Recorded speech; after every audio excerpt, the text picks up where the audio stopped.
રાજકોટ જિલ્લાના જેતપુરથી મહત્વના સમાચાર સામે આવી રહ્યા છે। જેતપુરમાં બાળ મજૂરી કરતા બાળ મજૂરોનું રેસ્ક્યુ કરવામાં આવ્યું છે। તાત્કાલિક ચોકડી પાસેના સાડી ફિનિશિંગના કારખાનામાંથી 9 જેટલા બાળ મજૂરોનું રેસ્ક્યુ કરવામાં આવ્યું છે।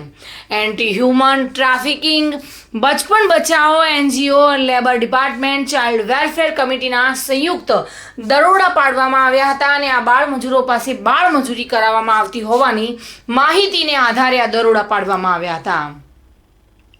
જોકે આ તમામ ટીમોએ આ રેસ્ક્યુ હાથ ધર્યું હતું અને રાધે કેલેન્ડરમાંથી 2 બાળકો અને રાધે ફોલ્ડિંગમાંથી 7 બાળ મજૂરોનું રેસ્ક્યુ કરાયા બાદ આ બાળ મજૂરોને બાળ કલ્યાણ ગૃહમાં મોકલવામાં આવશે અને બાળ મજૂરી કરાવનારા સામે કાયદેસરની કાર્યવાહી શરૂ કરવામાં આવશે। સુરેશ ભાલિયા સાથે bureau report, today Gujarati news.